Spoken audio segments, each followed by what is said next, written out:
आप सभी को मेरा सादर नमस्ते। आप सबके लिए मैंने आज फिर कुछ लाइनें लिखी हैं और इस बार विषय रहा है काबिलियत का, क्योंकि काबिलियत की ना तो कोई परिभाषा है, ना ही कोई डेफिनेशन इसकी हम लोग किसी को बता सकते हैं। और गुण कुछ ना कुछ हर किसी में होते हैं।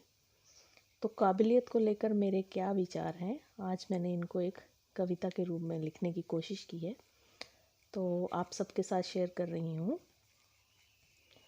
अब गुणों की परिभाषा बदल रही है। पढ़े लिखे होना तो अब बस एक दिखावा है।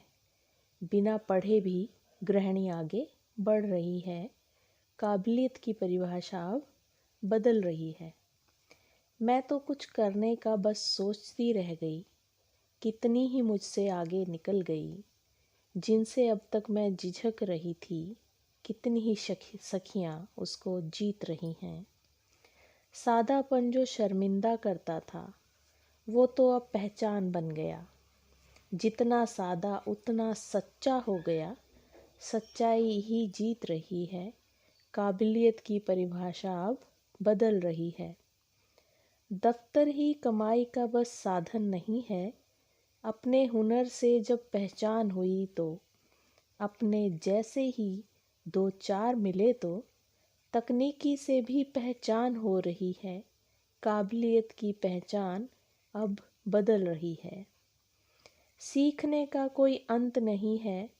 रुक गए तो ख़त्म हो जाएंगे।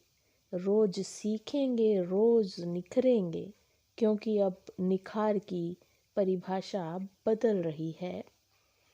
छोटों के पास भी है अब बड़ों को कुछ सिखाने को। बड़े तो सिर्फ बड़े ही रह गए। छोटे अब गुणों की खान बन रहे। हम उनसे कुछ सीख के देखें। सीखने की अब पहचान बदल रही है।